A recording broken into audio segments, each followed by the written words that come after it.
What's going on, you guys? Theo here with the big review, back yet again with another King of Fighters All-Star video, and today we are going to be taking a look at the newest FES set to be added into the game, which is the Serina set, and then we are going to be taking a look at a couple of different trailers in the King of Fighters universe, which is going to be the Match of the Millennium SNK vs. Capcom trailer for the Nintendo Switch that dropped on the eShop yesterday, as well as the newest character reveal trailer for the King of Fighters 15, being Kyo Kusanagi. So let's get into it, but before we do, make sure you smash that like button and subscribe.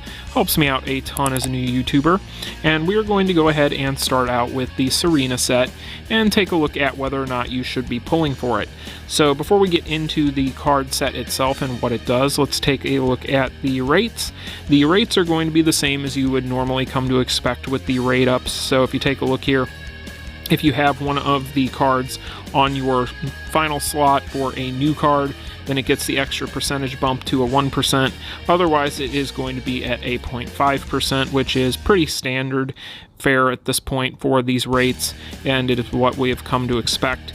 Now, as far as the Mian special card and whether or not they allow you to put it on that final slot yet, unfortunately, they are not still letting you do that, so I don't know why. I don't get it. For those of you like me who need it still, well, SOL. So this card set is going to give you a flat 7% attack increase to your character for each card, so 21% total for the set, with the effects being it increases your attack by a further 13% generically, which is pretty much in line with like a Leah set as far as your buffs go, and then the additional effect of increasing your attack by 15% for 10 seconds and giving 10% power when you're tagging in. So right off the bat, you pretty much can tell this is not going to be a championship set whatsoever. This is completely a PvE set, and therefore you are not even going to consider this for PvP, at least live PvP. We'll get to League in a moment, but when it comes to these buffs, basically it's going to give a lot of CP because they weight attack so heavily when they kind of formula the CP. So it's going to give you a lot of CP, meaning that in Hall of Elements in particular, this is going to be pretty beneficial to your team because it's going to give a lot of extra CP to your characters, as well as going to have those tag-in effects. So in Hall of Elements, I could see this being pretty powerful. As far as anything else is concerned with this set, you know, really when it comes to tagging in, you're not doing that in every single PvE game mode, which does hold this card set back quite a bit. You know, we've talked about Hall of Elements already. That is a spot where I feel like this card set can shine, but onward from there, when you take a look at League, for instance, that is a pretty good spot for this card as well. The problem is with League is the fact that in League, it's PvAI, so if you're having problems with League, then your problems are probably deeper than whatever card set you're using, so I don't really necessarily think it's that big of a deal there, especially considering the fact we have things like defensive weeks where you wouldn't even use this card on most of those defensive characters anyway over a Kaya set, so yeah, it's not necessarily a big deal there. Then you get into the two big ones, which is going to be Spider Robot and Guild Raid. So with Spider Robot, if you have this is pretty much a best in slot in Spider Robot in my opinion. I feel like this set generically in Spider Robot is going to be a very strong set to have, and it's probably the strongest place for this set. When you get into Guild Raid, however, it starts to become a little more murky. So I do think that the way this card set is structured, it would end up being very good in Guild Raid on specific characters that are tagging in and out quite a bit and are relying upon just doing a ton of damage really quickly and tagging out. So for instance, Eileen comes to mind. If you're on a PC emulator, controller, what have you, on expert difficulty in Guild Raid, you're already doing ridiculous numbers anyway with her if she's at Awakening level 40, 50, what have you. So you're already doing between 500 and 800 million damage there anyway. Therefore, do you really need the extra help there? And then with Boss Syndrome, Omega Rugal, Delins, so on and so forth, I could see it being pretty strong on them. Problem is, where with Delins, he is definitely wanting to spam his finishers, but with Boss Syndrome, Omega Rugal, his biggest claim to fame in the expert difficulty in particular is just being able to rotate through his awakening skills as fast as possible and do as much damage as possible. So to that point, I feel like this could be good and bad on him.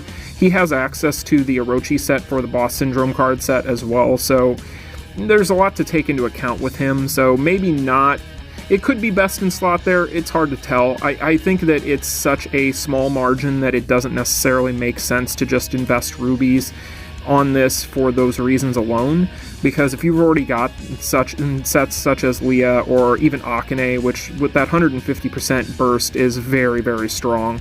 So this card has a lot of competition in Guild Raid. I think that it's definitely not bad.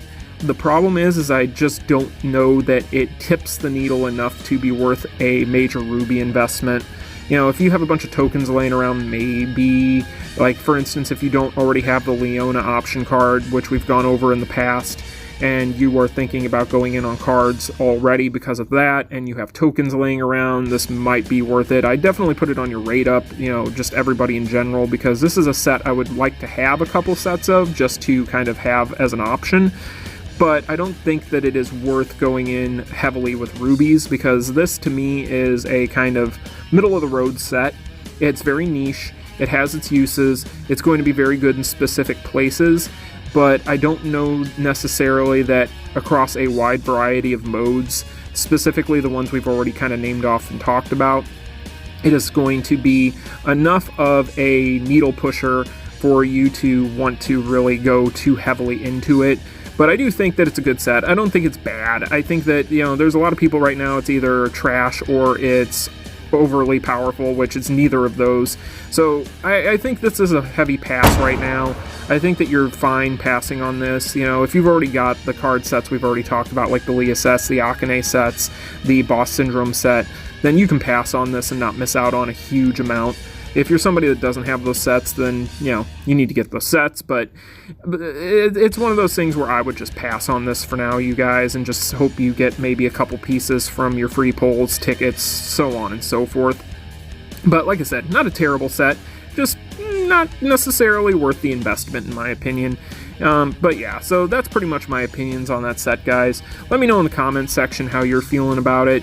Like I said, I don't hate it, I just don't love it. So it's one of those things I'm kind of indifferent toward and do not feel like I'm missing out on much if I don't get it. I would like to have a couple sets just to test for you guys, and maybe one of these days I might go for one set, I don't know, just to kind of give you guys the footage, but we'll cross that bridge when we come to it. Now let's go ahead and move on to the next topic. Alright, you guys, so for those of you who have been keeping up with the channel, you would know that this was coming, but basically Match of the Millennium from the Neo Geo Pocket Color has been ported over to the Nintendo Switch formally, and it is $7.99 currently in the eShop. So for those of you who are interested in picking this up digitally, it is currently available on Nintendo's eShop for $7.99 USD. So pick it up, it's a good value, especially for the fact that it's not just a fighting game, it actually has quite a few little mini games and things like that in it, and it is revered by people who did play it and have played it as a great game. I personally have not played this game in years. I don't even know if my Neo Geo Pocket Color still works, but to be honest with you, I'd have to unbox it somewhere, but I digress. It's a great game. The one caveat I will kind of throw in here, and this is going to be something I think I'm going to cover in an entirely separate video over the weekend, considering the fact that we have the Fighting Game Summit coming up this weekend, but they did announce in a tweet, SNK did, the fact that they are going to be releasing a compilation which will include, they did confirm, this game in that compilation for the Nintendo Switch. So my wonder, there's a lot to wonder about with that. They hashtagged Capcom as well with that, so being that there are several games from this generation that they could put in there, I think it's about 5 games total. You may want to wait for that compilation, especially if there's a physical edition. There might even be a Pix and Love or a limited run release for that, but we'll have to wait and see. But yeah, like I said, guys, currently available on the eShop. But let's go ahead and move on to the KOF 15 news. I'll let you guys watch this trailer and we'll be right back.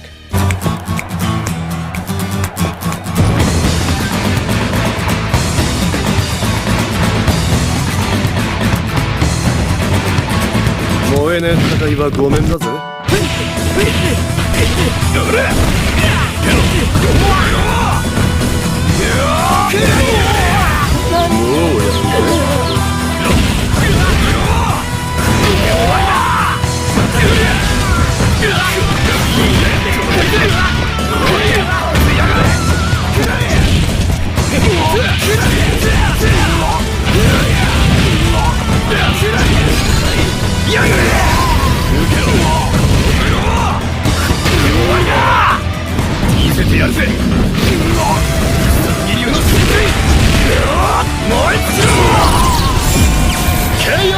15! Shatter all expectations.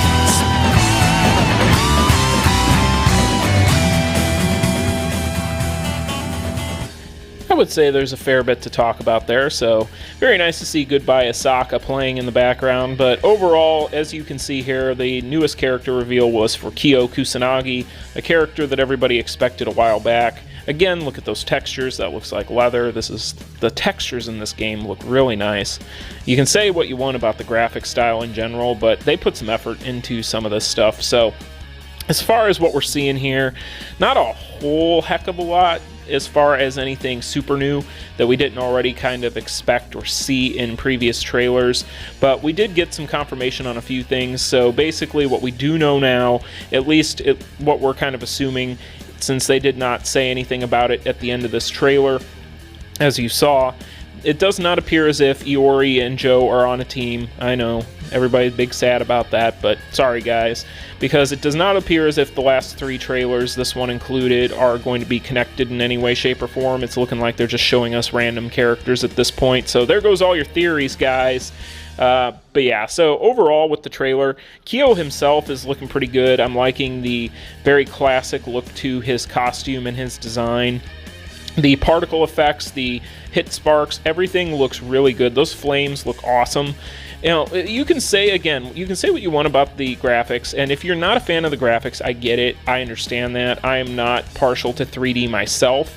However, they did clearly put a lot of time and effort into this style, and it does look really nice. So overall, for a 3D fighter, you know, or at least for a hybrid, since they're using some of kind of the cell shading with this, it looks good. I mean, you even see the characters' flame effects when they're on fire, quote unquote, there as they hit before they hit the ground. Those look really nice as well.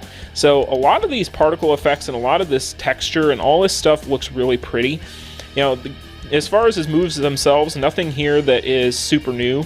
Kind of what you would expect from Kyo in general. There's definitely not going to be a lot of people happy about the fact that they've been bamboozled and no longer know what's going on with the teams, but hey, that's okay. Right here, I found this kind of interesting. This looks like another kind of cinematic finisher, so there's a sacred symbol there incorporated into the said finisher, which is really cool for Kyo. But yeah, overall, I mean, it's looking great. I might do a full breakdown on this frame by frame over the weekend when I cover the other King of Fighters news, because there's a lot to talk about, particularly as it pertains to what's going on between SNK and Capcom right now, but we'll save that for a different video for a different day. And that's going to cover today's topics, guys. Like, share, and subscribe if you haven't already done so. I appreciate all of you. Thank you so much for watching. Peace. Continue.